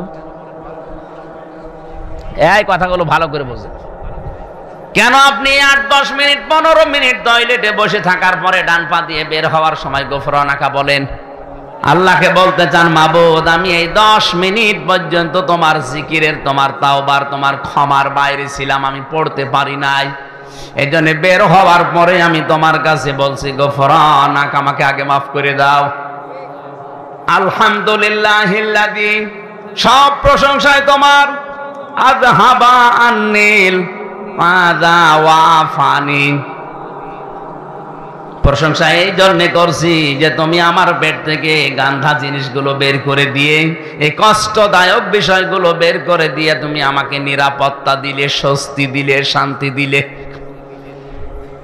এই শব্দটা শুধু বলা না, বাস্তবে যদি আমার আল্লাহ সত্যি এটা বন্ধ করে দিত, টয়লেট যদি কারো বন্ধ হয়ে যায়, প্রসাব যদি বন্ধ হয়ে যায়, ডাক্তার আছে, আমারও কয়েকদিন আগে চট্টগ্রামে থাকাকালীন বন্ধ হয়ে গিয়েছিল প্রসাব।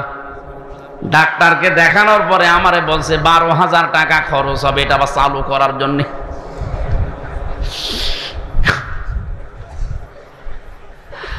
আল্লাহ পাক যদি আপনার বন্ধ করে দিত, শরীরের কত জার্মগুলো আল্লাহ পায়খানা প্রসাবের মাধ্যমে দিনে আল্লাহ বের করে দিচ্ছে। এই জন্য তো আপনি শুকরিয়া আদায় করলেন। এই যে যতক্ষণ থাকলেন পুরা 8-10 মিনিট আপনার ইবাদত হিসাবে গণ্য হয়ে গেছে। বলেন সুবহানাল্লাহ। এবার আমার আসল কথা, এই খারাপ খেয়াল করেন, এই যে 7-8 মিনিট আমি যাই বললাম টয়লেট নিয়ে যাওয়া আসা, এই ইবাদতটা নিয়ে অনেকেই কিন্তু আনন্দে আছে যে না অসুবিধা নেই, এ তো ভালো কথাই বলছে। আরে ভাই, 8-10 মিনিট টয়লেটে থাকা যদি ইবাদত হয়, বিশ্বনবী যে 10 বছর কোরআন দিয়ে রাষ্ট্র চালালেন, এটা ইবাদত না? এটা শুনলে আপনার গায়ে জ্বালা করে। তাহলে আমি কি খালি টয়লেটের ওয়াজ করব?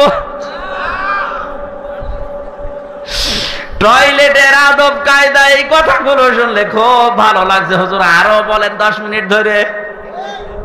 10 মিনিটে যদি আপনি এত আনন্দ পান, 10 বছরে আপনার আনন্দ আরো বেশি পাওয়া দরকার।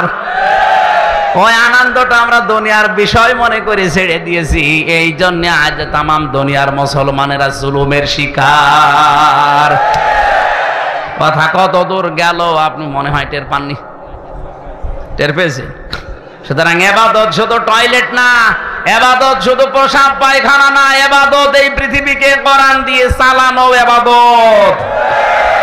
যতদিন আজরাইল না আসে এই দায়িত্ব আমাকে পালন করতেই হবে, পালন করাই লাগবে। এই সূরার মূল কথা, শেষের কথা এইটা ছিল। আমি পড়েছি 43 আর 44 নাম্বার আয়াত। এর উপর প্রথম থেকে আল্লাহ আলোচনা করেছেন আদম আর হাওয়াকে নিয়ে, তাদেরকে বানানো, তাদেরকে সেজদা দেওয়া, তাদেরকে কিছু শেখানো, এই সমস্ত কথাগুলো ছিল।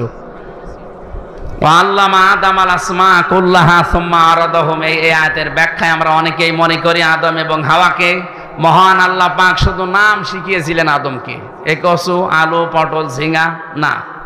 ওনাকে যত গুরুত্বপূর্ণ বিষয় দুনিয়াতে আছে, সব ন্যায় এবং অন্যায়ের মৌলিক বিষয়গুলো একটা ক্লাসে আল্লাহ তাকে শিখিয়েছিলেন। আসমা এসএমের বহু বছর। এর ভেতরে তাফসিরের ভেতরে আমি পেয়েছি পৃথিবীতে যত ন্যায় এবং অন্যায় এর মৌলিক বিষয়, যত বিবেক কাজ করে, সব ওই ক্লাসে আল্লাহ আদমকে শিখিয়েছিলেন। কারণ ক্লাস নিয়েছে সরাসরি কে? আর ছাত্রকে আদম নবী। জায়গা কোনটা? আপনি কি একটু চিন্তা করতে পারেন? যিনি ক্লাস নিচ্ছেন তিনি সরাসরি আল্লাহ, যিনি ক্লাস করছেন তিনি সাধারণ মানুষ না, তিনি নবী। আর যে জায়গায় ক্লাস হচ্ছে এটা রাজশাহী ভার্সিটি না, কোন জায়গা? এত বড় একটা গুরুত্বপূর্ণ ক্লাসে আলু, পটল, ঝিঙ্গা এইটা শেখাবে আপনার মনে হয়? ওগুলো তো এমনি শেখানো যায়। উনি শিখিয়েছিলেন এইটা মানব জীবনের ন্যায় কি, অন্যায় কি, এইগুলো আল্লাহ ওই ক্লাসে শিখিয়েছিলেন। এই জন্য বাবার পক্ষ থেকে আমরা ওইটা অটোমেটিক পেয়ে গেছি। ন্যায় কোনটা, অন্যায় কোনটা, এটা আমরা এমনিতেই জন্মগতভাবে বুঝি, কারণ ওই বাবার পক্ষ থেকে পেয়েছি। এই কথাগুলো প্রথম দিক থেকে রুকুর প্রথমে ছিল। আল্লাহ রাব্বুল আলামিন শেষ পর্যন্ত আদম আলাইহিস সালামকে জানিয়ে দিলেন, হে আদম, তোমাকে আমি পাঠিয়ে দিলাম তোমার স্ত্রী এবং ওই শয়তানকে সাথে দিয়ে। সাথে পাঠালাম আমার হেদায়াত, আমার পথ নির্দেশিকা। যদি মেনে আসতে পারো, যেখান থেকে পাঠিয়ে দিলাম আবার এই জায়গায় ফিরিয়ে নিয়ে আসবো। আর যদি মেনে নিয়ে আসতে না পারো, ওয়া ইন্না জাহান্নামা লামাউইদুহুম আজমাইন, যারা মানবে না তাদেরকে ওই শয়তানের সাথে একত্রিত অবস্থায় জাহান্নামে পাঠাবো। কোন জায়গায়? বলেন বলেন। এবার আলোচনা শুরু করছি আয়াত থেকে। আল্লাহ রাব্বুল আলামিন যে হেদায়েত বাণী পাঠিয়েছেন যুগে যুগে, তার সর্বশেষ হেদায়েতের নাম হচ্ছে কোরআনে কারীম। হুদাল লিন্নাস, হাযা বায়ানুল লিন্নাস। এই কোরআনে কারীম থাকার পরেও যারা আল্লাহর বিধানগুলো মেনে চলতে পারে না, ব্যর্থ হয়, ওই মানুষগুলোকে আল্লাহ শয়তানের সাথে জাহান্নামে একত্রিত করবেন। এখানে আজমাইন বহু বচন দিয়েছেন। যে জাহান্নামে আল্লাহ প্রবেশ করাবেন, ওই জাহান্নামের বর্ণনা এবার দিচ্ছেন। লাহা সাবাতু আবওয়াব। এই হার মারজা ওই জাহান্নামের দিকে, কারণ আয়াত শুরু হয়েছে জাহান্নাম দিয়ে। আল্লাহ বলেন এই জাহান্নামের দরজা 7টা। জাহান্নামের দরজা কয়টা? সারা জীবন আমরা এখানে অনেকেই পড়েছি জাহান্নাম 7টা, জান্নাত 8টা। কোন জায়গায় পেয়েছেন আপনি? এই যে জাকিরুল ভাই, কোনদিন পেয়েছেন যে জাহান্নাম 7টা, জান্নাত 8টা? পেয়েছেন? কোন জায়গায় পড়িয়েছেন? শুনেছেন? শুনে কোরআনে কারিমে সূরা হিজরের 44 নম্বর আয়াতে আল্লাহ দলিল দিচ্ছেন জাহান্নামে একটা, তার দরজা 7টা, জান্নাত একটা, দরজা 100টার উপরে। আমরা হয়তো 8টা বেশি জানি তাই বলি, আমরা 7টা বেশি জানি তাই বলি এগুলো, কিন্তু জাহান্নামের স্তরও অনেকগুলো আছে। এই আয়াতের ভেতর আল্লাহ 7টার বর্ণনা দিচ্ছেন। লাহা সাবাতু, সাবাতু মানে কি? 7। বাবের বহু বচন আবওয়াব। জাহান্নামের দরজা 7টা। লিকুল্লি বাবিম মিনহুম জুজউম মাকসুম। দুনিয়াতে যে যে ধরনের অপরাধ করবে, আল্লাহ তাকে ওই দরজা দিয়ে প্রবেশ করিয়ে শাস্তি দেবে। প্রত্যেকের জন্য আলাদা আলাদা দরজা আছে। এখানে প্রাইমারি স্কুল না কি যেন দেখলাম, তাহলে 1 থেকে 5 পর্যন্ত এই প্রাইমারিতে পড়ায়। এর আলাদা আলাদা ক্লাসরুম আছে না? কথা বলেন। যে যেই শ্রেণীতে পড়বে ওই দরজা দিয়ে সে প্রবেশ করবে। ক্লাস 1-এ পড়ে, 5-এ যে ক্লাস করতে পারবে? ও 5-এ উঠতে হলো এখনো 5 বছর পড়া লাগবে। এখানে স্কুল কয়টা আছে বলেন তো? বলেন বলেন। ক্লাসরুম। আল্লাহ পাক বলেন জাহান্নামও একটা, এর দরজা 7টা। লিকুল্লি বাবিম মিনহুম জুজউম মাকসুম। দুনিয়াতে যে যে ধরনের অপরাধ করছেন তাকে আল্লাহ ওই দরজা দিয়ে প্রবেশ করিয়ে ওই রকম শাস্তি দেবে। এখন কোন দরজা দিয়ে প্রবেশ করলে কি রকম শাস্তি হয়, এটা আজকে কোরআনে কারীম থেকে জেনে যদি দেখি আমি এই দরজায় যাওয়ার উপক্রম হয়ে গেছে, আমি এই দরজা দিয়ে প্রবেশ করার উপযুক্ত, তাহলে এখনো তো তওবা করার সময় আছে। ওই কাজগুলো ছেড়ে দিয়ে জান্নাতের যে 100টা দরজা আছে, স্তর আছে, যে কোনো এক দরজায় দিয়ে একটু দাঁড়াই। এক কথা বলে না কেন? এবার আসেন তো একটা একটা করে আমরা দরজাগুলো দেখি। যত কঠিন দরজা আমি কোরআনে পেয়েছি, সব চাইতে বড় কঠিন দরজার নাম হচ্ছে হুতামা। নাম কি? আরো জোরে বলেন। এটা এত মারাত্মক দরজা, এ দরজা দিয়ে প্রবেশ করার পরে যে ঘরের ভেতরে, জাহান্নামের ভেতরে আগুন আছে, এটা সাধারণ না। নারুল্লাহিল মুকাদা। আল্লাহ পাক বলেন এই দরজা দিয়ে যাদেরকে প্রবেশ করাবো, এই দরজার ভেতরে যে আগুন আছে ঘরে, এই জাহান্নামের আগুনটা আমি নিজে জ্বালিয়েছি। আল্লাতী তাত্তালিউ আলাল আফিদা। এই আগুনের বৈশিষ্ট্য হচ্ছে গুণাগুণ হচ্ছে দুনিয়ার আগুন কোন জায়গায় লাগলে ওই জায়গা পুড়ে যায়, আর জাহান্নামে হুতামার এ দরজা দিয়ে প্রবেশ করে যে আগুন পাবেন, ওইটা যেখানেই লাগবে আগে কলিজা পুড়ে যাবে। রাজশাহীবাসী কথাটা কত মারাত্মক কথা। শরীরে লাগলে শরীর পড়বে না, আগে কলিজা পড়বে। এখন এই মারাত্মক ভয়ঙ্কর জাহান্নামের এই দরজা দিয়ে প্রবেশ করবে কারা? মানুষ হত্যা করেছে যারা, জেনা করেছে যারা, না একেবারে ছোট ছোট অপরাধের কথা আল্লাহ দিয়েছে, যেটাকে আমরা গোনায় মনে করি না। এখন দেখেন তো আমাদের ভেতরে এটা আছে কিনা। আমি কথা কি বোঝাতে পারছি? কথা বুঝতেছেন? প্রথম নম্বর দরজার নাম হুতামা। এখানে যাবে কারা? ওয়াইলুল লিকুল্লি হুমাযাতিল লুমাযা। যারা সামনে পেছনে মানুষের নিন্দা করে, বদনাম করে। এখন বলেন বাংলাদেশে এই দোষে দোষী মানুষ নেই? সামনে পেছনে মানুষের যারা বদনাম করে বেড়ায়, মানুষের নামে আন্দাজে দোষ দেয়, যে খারাপ ধারণা করে একজনের প্রতি, এটা যে কত বড় ভয়ঙ্কর অপরাধ। এই অপরাধটা বাংলাদেশে যদি না থাকতো, আমার তো মনে হয় হাজারো মানুষ জুলুম থেকে বেঁচে যেত।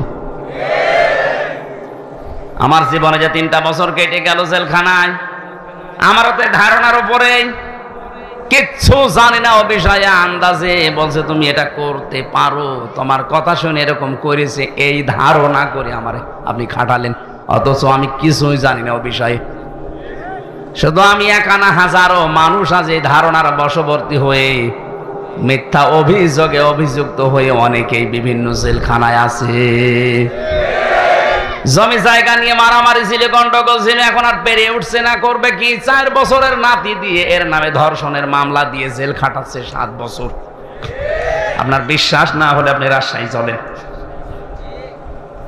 গাজীপুরের কাশিমপুর কারাগারে আমরা 10,000 মানুষ ছিলাম, 4 জেল মিলে। আমার মনে হয় নারী পুরুষের এই ধর্ষণ মামলাটাই প্রায় ওখানে 3000। সব এরকম, কিচ্ছু জানে না। হয়তো মারামারি হয়েছিল 10 বছর আগে, ওরে ঘায়েল করবে কি দিয়ে? কিছুই পায় না। যখন 3 বছরের ছোট নাতি দিয়ে ওর নামে ধর্ষণের মামলা চালিয়ে 7 বছর জেলে দিয়েছে। এটা মানুষের প্রতি একটা ধারণা করা কত খারাপ, মারাত্মক। তাফসিরের ভেতর থেকে এবার শোনাচ্ছি শিক্ষার জন্য। এটা যারা করছেন তারা থামেন, নয়তো আপনার জন্য হোতামা নামক দরজা কিন্তু উন্মুক্ত হয়ে আছে। ওই দরজায় যে ফেরেশতা আছে তার নাম মালেক। নাম কি? ও কিন্তু দাঁড়িয়ে আছে, যেই যাবেন বলবে এদিকে আয়। কেন আসলি হোতামায়? এ জায়গায় কেন আসলি? এটা তো খারাপ জায়গা, আল্লাহ জ্বালিয়েছে আগুন। তুই দুনিয়ায় থাকতে কথাগুলো শুনিস নাই? কাল্লা লায়ুম বাজান্না ফিল হোতামা ওমা আদরাকা মাল হোতামা। আপনি জবাব দিতে পারবেন না, এজন্য জবাব আমি এখন দিয়ে দেই। আন্দাজে কারো সামনে পেছনে বদনাম করবেন না, উল্টা পাল্টা ধারণা কারো উপরে করবেন না। ধারণা করা এটা যে কত বড় মারাত্মক অপরাধ। ইমাম মালিক রহমতুল্লাহ আলাইহির জামানার একটা কাহিনী আমি তাফসিরে পেয়েছি। একটা মহিলা মারা গেছে, তাকে ধোয়ানোর জন্য পাশের বাড়ির এক মহিলা এসেছে লাশ ধোয়াবে। ভালো করে শিক্ষা নেওয়ার জন্য শুনবেন। টয়লেট পরিষ্কার করিয়েছে, হঠাৎ এই রানের উপরে যে হাত দিয়েছে, হাত গেছে আটকে, আর ছড়ে না। বহু চেষ্টা করছে, কয়েক ঘন্টা ধরে হাত ছড়ছে না। এলাকায় যিনি ইমাম সাহেব ছিলেন তিনি ফতোয়া দিলেন, এক কাজ করেন, এই জীবিত মহিলার তো হাত কাটা যাবে না, এই মরা মহিলার চামড়া কেটে ওখান থেকে বাদ দিয়ে দেন। মৃত মহিলার স্বামী আর সন্তান বলছে, না আমার স্ত্রীও ভালো, আমার মাও ভালো। মারা গেছে সে নেককার মহিলা, তার লাশ কেটে এখন বাদ দিয়ে দেবেন চামড়া, আমরা মানি না। দরকার হয় যদি বেশি প্রয়োজন হয় ওই মহিলার হাত কেটে বাদ দিয়ে দেন। ওই মহিলার স্বামী বলছে, না আমার স্ত্রী নেককার, আমার মন মতো। আমি এখানে একটা প্রশ্ন করছি, আমি স্বামী সহ যত স্বামী বসে আছে, কোরআন আমার সামনে আছে, 100 ভাগ আল্লাহকে সাক্ষী রেখে গ্যারান্টি দিতে পারবেন যে আপনার স্ত্রী আপনার কাছে 100 ভাগ মন মতো? হাত তোলেন তো একজন দেখি। আন্দাজে হাত তুললে কিন্তু আমি এই ক্যামেরা দিয়ে জিজ্ঞাসা করব। সম্মানিত মা বোনেরা, আমি হাসির খোরাকে দেয় না। থামেন, এত বড় বড় নেতা এখানে বসে আছে, কই হাত তোলা সাহস পাচ্ছে না? জাকির ভাই বলতে পারছে না যে আমার বউ আমার কাছে 100 ভাগ মন মতো? আমিও পারছি না। আমি ভয়তে হাত তুলি, কারণ রেকর্ড হচ্ছে, ম্যাডাম আমার বাড়ি বসে দেখছি না। সম্মানিত মা বোনেরা যারা বসে আছেন, কারা জানি না বিভিন্ন মহিলা প্যান্ডেলে, আর এটা তো মহিলা প্যান্ডেলে 10,000 20,000 মহিলা না, তাম পৃথিবী এখন লাইভ চলছে। এটা লক্ষ লক্ষ মহিলারা এখন এর সামনে বসে আছে। এখানে যদি 50,000 মানুষ থাকে, একটা বুড়ো মানুষ হাত তুলেছে, ও আজ বাদে কাল কবরে যাওয়ার কথা। ও বললেই কি আর না বললেই কি, এতগুলো মানুষ আমরা কেউ যেই বলেছে আল্লাহর দিকে সাক্ষী রেখে বলেন, কেউ আর হাত তুলতে সাহস পাচ্ছে না। তার মানে জান্নাতে যাওয়া মহিলা এখন কম না বেশি? ওই একটার বউ শুধু যাবে। ধন্যবাদ। আলহামদুলিল্লাহ, যাক, বুড়ো মানুষ হলো ভালো।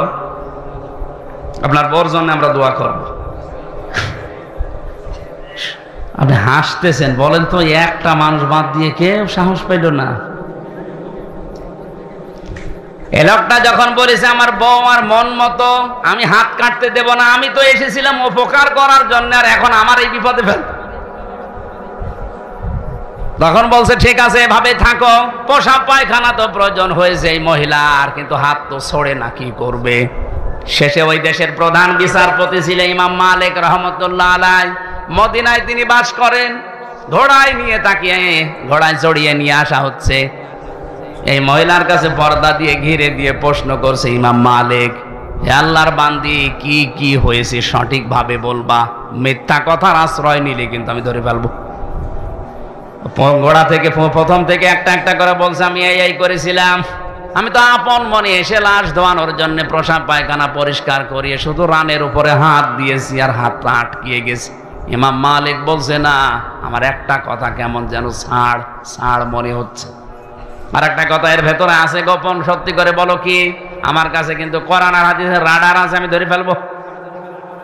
ধমক দেওয়ার পরে মেয়েটা বলছে, ইমাম, আমি যখন লাশ ধোয়াতে চাচ্ছিলাম, প্রসাব পায়খানা পরিষ্কার করিয়ে যখন রানের উপরে হাত দিয়েছি, ওই সময় এই মহিলার প্রতি একটা খারাপ ধারণা নিক্ষেপ করেছিলাম।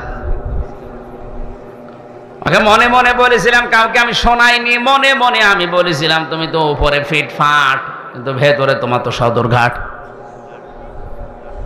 কারণ হচ্ছে এই তোমার বাড়িতে আমি একটা পুরুষ মানুষকে একদিন প্রবেশ করতে দেখেছিলাম, পরবর্তীতে জানতে পারলাম ওইটা আসলেই ওর আপন নিজের বড় ভাইয়ের ছেলে।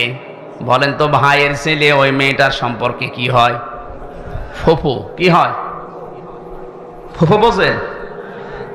14 জন মহিলার সাথে 14 জন পুরুষের সাথে একজন মহিলার দেখা করা যায় যাচ্ছে কয়জন? তার ভেতরে ভাইয়ের ছেলে নেই। এই কথা বুঝতেছেন? এই তো মাহারাম পুরুষ, এই 14 জনের ভেতরে ভাইয়ের ছেলে, আপন ভাইয়ের ছেলে হলে যায় যাচ্ছে। অথচ সেটা আমি না জেনে খারাপ মন্তব্যের উপরে নিক্ষেপ করেছিলাম। আল্লাহর নবী জানিয়েছেন মান সালিমাল মুসলিমুনা মিন লিসানিহি ওয়া ইয়াদিহি। আমি হাদিসটা প্রথমে পড়েছিলাম। আল্লাহর নবী জানিয়েছেন ওইটাই তো মুসলমান যার হাতের দ্বারা মুখের দ্বারা অন্য মুসলমানের নিরাপদ থাকে। তোমার হাতের দ্বারা তোমার এই মুখের দ্বারা এমন একটা কিছু নিক্ষেপ করেছিলে যেটার দ্বারা এই মহিলার উপর একটা কলঙ্কের দাগ পড়েছে তার চরিত্রে, অথচ ওই দোষ এই মহিলা করে নাই। যে পুরুষকে তুমি বের হতে চেয়ে দেখেছিলে ওটা তার আপন ভাইয়ের ছেলে, ওটা তার ফুফু হয়। কি হয় বলেন বলেন? ফুফুর সাথে মায়ের সাথে কোনো খারাপ ধারণা করে মেনে নেওয়া যায়? আর এটা জায়েজ আছে। শেষ পর্যন্ত তুমি যখন এই ধারণাটা মুখ দিয়ে মনে মনে নিক্ষেপ করেই দিয়েছো, মহান আল্লাহ তোমাকে ছাড়ে নাই, এ পাপের শাস্তি দুনিয়ায় পাঠিয়েছে। সূরা নিসা 5 নম্বর পারা 15 নম্বর পৃষ্ঠা 13 নম্বর লাইনের 112 নম্বর আয়াতে এই আয়াতের দলিল আছে, ওমাই ইয়াকসিব খাতিয়াতান আও ইসমান সুম্মা ইয়ারমি বিহি বারিয়ান ফাকাদ হিতামালা বুহতানা ওয়া ইসমাম মুবিনা। এটা ইবনে কাসিরে আছে। আল্লাহ পাক বলেন দুনিয়াতে এমন বহু মানুষ আছে নিজে অন্যায় করে, আর অন্যায়টা যখন হয়ে যায় তখন একটা নিরপরাধ মানুষের ঘাড়ের উপরে দোষটা চাপিয়ে নিজে ভালো সাজে। এই দেশে নেই? এই কথা বলে না কেন? নিজে অন্যায় কাজ করেন, নিজে ঘুষ খান, নিজে সুদ খান, আর একটা নিরপরাধ মানুষের উপরে দোষটা চাপিয়ে দিয়ে তার জীবনটা নষ্ট করে দেন। আল্লাহ বলেন ফাকাদ ইহতামালা বুহতানা ওয়া ইসমাম মুবিনা। এরকম অপরাধ যারা করে তারা যেন প্রকাশ্য পাপের বোঝা বহন করে নিয়ে বেড়ায়। আজ হয়তো আমরা এটা দেখতে পাচ্ছি না, তাই যদি আদম নবীর ওই শরীয়ত থাকতো তাহলে গোনাগুলো আজ আমরা দেখতে পেতাম, আপনি রাস্তায় বের হতে পারতেন না। বাংলাদেশে বহু মামলা যারা দায়ের করে, এই মামলাগুলোর আয়ু যারা আছে, মামলাগুলোর বাদী যারা আছে, আমার তো মনে হয় হাজারো মানুষ ধরা খেত, রাস্তায় বের হতে পারতো না। তুমি যখন এই অন্যায়টা করেই ফেলেছ, তোমার শাস্তি আছে কোরআনে কারিমে দুইটা। ওয়াল্লাযীনা ইয়ারমুনাল মুহসানাতি সুম্মা লাম ইয়াতু বিআরবা'তি শুহাদা ফাজলিদুহুম সামানিনা ওয়ালা তাকবালু লাহুম শাহাদাতান আবাদা ইলা আখিরি আয়াত। সূরা নূরের 4 নম্বর আয়াতটা তিনি তেলাওয়াত করলেন। উপস্থিত স্বামী দুইজন আছে, ওর স্বামী আর মৃত মহিলার স্বামী, দুইজনকে বললেন আমি প্রধান বিচারপতি এই দেশের, কোরআনে কারিম দিয়ে রায় দিয়ে দিলাম, এই মহিলা যদি নিরপরাধ কোনো নেককার মহিলার উপরে জেনার তহমত, ধর্ষণের তহমত, ব্যভিচারের তহমত লাগায়, আর যদি 4 জন সাক্ষী জোগাড় করতে না পারে, তাহলে তার প্রথম শাস্তি 80টা বেত মারা। 2 নাম্বার, কোনোদিন তার সাক্ষী আর কবুল হবে না, আদালতে গ্রহণ করা হবে না। ওর যেহেতু সাক্ষী নেই, তাহলে 80টা বেত মারা লাগবে এখন, আর জীবনে বেঁচে থাকতে ওর সাক্ষী আর আদালতে গ্রহণ হবে না। এই আয়াতটা যদি আজ বাংলাদেশের সংসদে 53 বছর আগে কায়েম থাকতো, এই কথা বলছেন, কত মানুষের সাক্ষী এমনি বাতিল হয়ে যেত। আমরা মামলার চার্জশিট দিয়েছে, বিচার শুরু হবে। বলেন তো এই মামলায় কিছুই আমি জানি না, আনসার আর কি যেন নাম দিয়েছো, জীবনে ছাতা নামও শুনি নাই। এখন এই মামলায় যারা সাক্ষী দেবে, মামলার আয়ুষী নিয়ে আসেন, অবশ্যই সাক্ষী তো আছে, নাই তো রিপোর্ট দিল কি করে? এই সাক্ষী যারা দেবে, কোরআন আমার সামনে, আল্লাহর কসম, এ মামলায় যারা সাক্ষী দেবে, বলেন একটা কথাও সত্য বলতে পারবে না, সব বানিয়ে মিথ্যা কথা বলা লাগবে। যারা কোনো নিরপরাধ মানুষের উপরে কোনো দোষ চাপিয়ে, ওটা যদি সত্যি সত্যি না হয়, প্রমাণ না হয়, তাহলে 2টা শাস্তি কোরআন তাদের দিয়েছে, 80টা বেত মারা লাগবে। 2 নম্বরে, জীবনে আদালতে তার কোনো সাক্ষী মরণ পর্যন্ত কবুল হবে না, গ্রহণ হবে না। জল্লাদকে ডাক দিয়ে বলে শুরু কর। 80টা বেত মারা শুরু হয়ে গেছে, 79টা পার হয়ে গেছে, কিন্তু হাত খোলে না। জল্লাদ ডাক দিয়ে বলে, ইমাম, কোরআন দিয়ে তো রায় দিলেন, কিন্তু হাত তো খোলে না। ইমাম মালিক বললেন, না, ওয়া তাম্মাত কালিমাতু রাব্বিকা সিদকাও ওয়া আদলা লা মুবাদদিলা লিকালিমাতি। কোরআনে কারিমে আল্লাহ বলেন, আমার কালামে যা কথা আছে সব সত্য কথা, সব ইনসাফপূর্ণ কথা, আর কোনদিন আমার কালামের কথা পরিবর্তন হবে না। যেহেতু আমি 80টা বেতের কথা জানিয়েছি, সামানিনা, 80টা মারতে হবে, 79টা হয়েছে। আমি আল্লাহর কোরআনে 100 ভাগ বিশ্বাস করি, বিচার আমি কোরআন দিয়ে করেছি, এটা সঠিক হয়েছে, তুমি আর একটা মারো। জল্লাদকে যখন বলে আর একটা মারো, সঙ্গে সঙ্গে 80টা শেষ হতে হাত চট করে খুলে যেতে দেরি হয়নি। আমি শুধু সুবহানাল্লাহ নাউজুবিল্লাহ পড়ার জন্য বলি নাই। এখানে শিক্ষা কি? নিরপরাধ কোন মানুষের উপরে যে বিষয় সে জানে না, এরকম একটা তহমত যদি কেউ লাগিয়ে দেয়, ওটা যেন প্রকাশ্য পাপের বোঝা বহন করে নিয়ে বেড়ায়, এটা কিন্তু ওই মহিলাকে দিয়ে আল্লাহ দেখিয়েছেন। আমার মনে হয় এটা যদি আজ বাংলাদেশে আল্লাহ দেখাতো, কত মানুষ এমনিতে ওয়াজের আগে ভালো হয়ে যেত। এই জন্য জাহান্নামে হোতমারে দরজা উন্মুক্ত তাদের জন্য, যারা সামনে পেছনে মানুষের গিবত করে, আন্দাজে দোষ চাপিয়ে দেয়, এর কথা ওর কাছে লাগায়, তালাতালি করে সম্পর্ক নষ্ট করে দেয়। এই এতটুকু অপরাধের কারণে এই ভয়ঙ্কর দরজা দিয়ে আপনি যাবেন, আপনি কোনোদিন কল্পনা করেছেন? এখানে হাজার হাজার মানুষ, আমার মনে হয় অনেক মানুষ এমন পাওয়া যাবে, দুনিয়ার কোনো বিষয় নিয়ে কথাবার্তা বন্ধ করি, আজ 3 দিন 7 দিন 10 দিন 3 বছর কথা বলে না। কি অপরাধ করেছে? মুরগিতে ধান খেয়েছে, এই অপরাধ না। যারা 3 দিনের বেশি পার হয়ে গেছে কথাবার্তা বলেন না, যদি আজকের এই ময়দান থেকে এটা মিটিয়ে যেতে না পারেন, আর এই অবস্থায় যদি মরে যান, আপনি বেঈমান হয়ে মরবেন। এক্ষুনি মেটানো লাগবে। শুধু ওয়াজ শুনতে আসা না, এখান থেকে ওয়াজ বাড়ি নিয়ে যাওয়া লাগবে। কথাবার্তা বন্ধ করে দিয়েছেন 3 দিনের অধিক, এরকম কেউ থাকলে হাত তোলেন তো। একজন কি কথা বন্ধ করেছেন কোন কারণে? না, আখেরাতের কোন বিষয় আল্লাহর সাথে রিলেটেড, ইসলামের সাথে, ওইটা হলে বাদ আলাদা। দুনিয়ার কোন বিষয়ের সাথে সম্পর্কিত কোন বিষয় নিয়ে যদি কথাবার্তা কেউ বন্ধ করে অবস্থায় মারা যান, আপনি কিন্তু 3 দিন পার হয়ে গেলে যদি মিটিয়ে ফেলতে না পারেন, আল্লাহর কসম আপনি বেঈমান হয়ে মরবেন, ঈমান পাবেন না। আপনার নামাজ, রোজা, দাড়ি, টুপি, পাগড়ি সব মাঠে মারা যাবে। আর এটা বেশিরভাগ হয় এই তালাতালি করার কারণে। সুতরাং এই গোনা থেকে আমরা যেন আজকেই মুক্ত হয়ে যেতে পারি। যারা এগুলো বন্ধ করে আছেন, যদি নিজের থেকে উদ্যোগ নিয়ে কথা আরম্ভ করতে পারেন, আল্লাহর আরশ আপনার উপরে খুশি হয়ে যাবে। এই আমলটা জারি করা যায় না? অন্তত যে 2 জন হাত তুললো এরা তো পারে নাকি?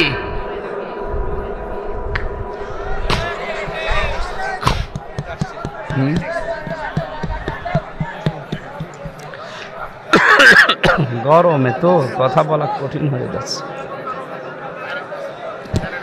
তাড়াতাড়ি করেন। সুবহানাল্লাহ, আলহামদুলিল্লাহ, লা ইলাহা ইল্লাল্লাহ, সুবহানাল্লাহ, আলহামদুলিল্লাহ, লা ইলাহা ইল্লাল্লাহ, সুবহানাল্লাহ, আলহামদুলিল্লাহ। এই লাইন দেন না কেন?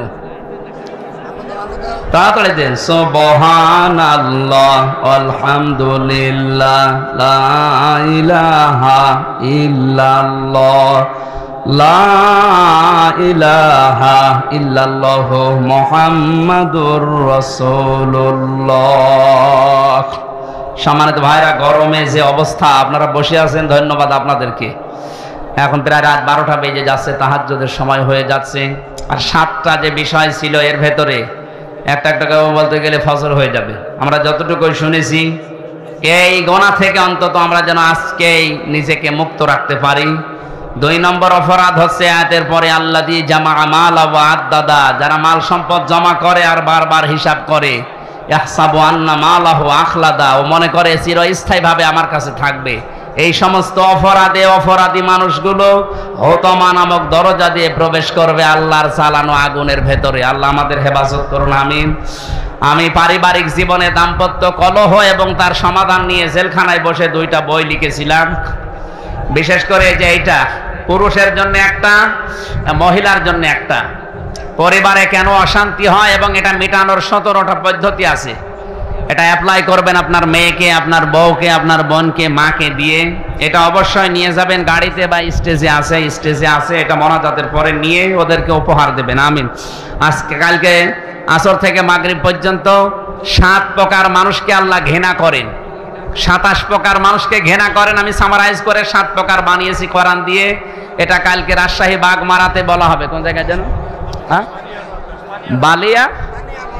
বানিয়া নরদাস, ওখানে আসর থেকে মাগরিব পর্যন্ত আগামীকাল এই 27 প্রকার মানুষের ভেতরে 7 প্রকারের কথা বলবো। আল্লাহ যাদেরকে ঘৃণা করেন ওই জায়গায় কথা হবে ইনশাল্লাহ। আগামীতে নভেম্বর, ডিসেম্বর বা জানুয়ারি, ফেব্রুয়ারিতে এখানে ওই যে কামিল মাদ্রাসা আছে না, ওই জায়গায় ফেব্রুয়ারিতে একটা ডেটের কথা চলছে। আর এই যে আমার মহাসিন ভাই নাকি আবু বকর, কি জানো নাম, আবু বকর মৃধা ভাইয়ের একটা দাওয়াত নেওয়ার কথা চলছে। ওনারটা হয়তো এই যে এই তাহেরপুর পৌরসভার পাশে কোথায় যেন। আমরা আলাদা আলাদা সাবজেক্টের উপরে কথা বলবো ইনশাল্লাহ। সামনে আসবো, আমরা হেদায়েতমূলক কথা বলার চেষ্টা চালাবো। আমরা ডেট আছে কিন্তু যেখানে সেখানে তো দেওয়া। জাকির ইসলাম ভাই, শান্ত ভাই আমার নগদ 5,000 টাকায় মাহফিলে দিয়েছেন, আল্লাহ যেন কবুল করে। জাকির ভাইকে আমি অনেক দিন থেকে, প্রায় সেই 14-15 সাল থেকে পরিচয় আমার সাথে। আল্লাহ তাকে ইসলামের জন্য কবুল করুন, আল্লাহুম্মা আমিন। রব্বানা যালামনা আনফুসানা ওয়া ইল্লাম তাগফির লানা ওয়া তারহামনা লানাকুনান্না মিনাল খাসিরিন। এই মোনাজাতটা বসে করেন, বসেন মোনাজাতের পরে। গরম তো আমি জানছি, বসেন, কষ্ট হচ্ছে আমি জানছি। মোনাজাতের পরে বইটা নিয়ে আপনার স্ত্রীকে আর স্ত্রীরা স্বামীকে দেবে। আমাদের প্রধান অতিথি এমপি সাহেব দোয়া চেয়েছেন, আমরা মোনাজাত করছি। বসেন ভাই, বসেন। রব্বানা লা তুযিগ কুলুবানা বা'দা ইয হাদাইতানা ওয়া হাব লানা মিন লাদুনকা রাহমাতান ইন্নাকা আনতাল ওয়াহ্হাব। রব্বুল আলামিন, রাজশাহী জেলার বাগমারা থানার অন্তর্গত মাঝগ্রাম, দক্ষিণ মাঝগ্রাম এলাকাবাসী কর্তৃক আয়োজিত তাফসিরুল কোরআন মাহফিলে হাজার হাজার বান্দা বান্দি একত্রিত হয়ে আমরা চাতক পাখির মতো তোমার কোরআনে কারিম থেকে কথা শুনছিলাম। যতটুকুই শুনেছি আমাদের প্র্যাকটিক্যাল লাইফে আমল করার তৌফিক দাও। সওয়াবগুলো নবীজির রওজায় পৌঁছিয়ে দাও। দুনিয়ার মাটির নিচে যারা ঘুমিয়ে আছে তাদেরকে ক্ষমা করে দাও। মাহফিলের সম্মানিত সভাপতি বিশিষ্ট আলেমে দ্বীন তোমার বান্দা মাওলানা মোজাম্মেল হককে কবুল করো। প্রধান অতিথি জনাব আবুল কালাম আজাদ সাহেবকে মঞ্জুর করে নাও। জনগণের যে বিশাল দায়িত্ব তার মাথার উপরে, 3.5 থেকে 4 লাখ মানুষের মাথার উপরে দায়িত্ব তার। এই মানুষগুলোর দায়িত্ব অমরের মতো পালন করার তৌফিক দাও। এত ধোলা উঠছে মানুষের। আল্লাহ তাআলা ডাক্তার আব্দুল বারী যে খেদমতে আছে জনগণের ক্লিনিকের মাধ্যমে, এটা তার ইবাদত হিসাবে মঞ্জুর করে নাও। আমার জাকিরুল ইসলাম শান্ত ভাই সহ জনাব ওহিদুল ইসলাম সহ নাম না জানা যত মানুষ এখানে আমিন আমিন করছে, আমাদেরকে খালি হাতে ফেরত না দিয়ে হাতটা ভরে দাও। সম্মানিত মা বোনদেরকে তুমি ফাতিমার মতো, আয়েশার মতো বানাও। এ মাহফিল যাদের মাধ্যমে এসেছি, হাফেজ আব্দুর রশিদ সহ, আফতা মাহমেদ সহ নাম না জানা যত আলেম এখানে বসে আছে, আলেমদেরকে আলেম হিসাবে তুমি কবুল করো। আগামীতে এই মাহফিলটা কোরআনের জন্য বিশাল আকারে মঞ্জুর করে নাও। তখনকার মরণ আসে আমরা জানি না, একবার হলেও যেন তোমার এই কালামটা পড়তে পারি, লা ইলাহা ইল্লাল্লাহু মুহাম্মাদুর রাসূলুল্লাহ। এই যে বইটা স্টেজে পাওয়া যাচ্ছে, এখান থেকে নিয়ে আপনার স্ত্রীকে আর স্ত্রীরা আপনার স্বামীকে, আপনার ভাইকে উপহার দেবেন। পারিবারিক জীবনে পরকীয়া প্রেমগুলো আমরা চাই, এগুলো দূর হবে ইনশাআল্লাহ। বইটা পড়াবেন, রাখুন রাখুন। এই স্টেজে আছে যাদের লাগে আপনারা কিনে নিয়ে বাড়িতে নিয়ে যান, কাজে লাগবে। আমি আমার শরীরের ভেতরে ঘেমে একেবারে শেষ হয়ে গেছে।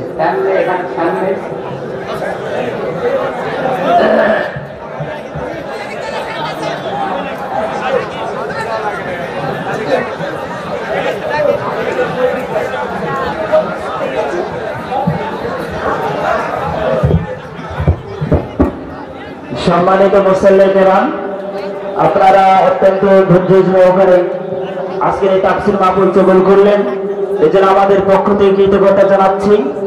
আপনারা আবার শান্তি শৃঙ্খলার সাথে রাস্তা দিয়ে যাবেন।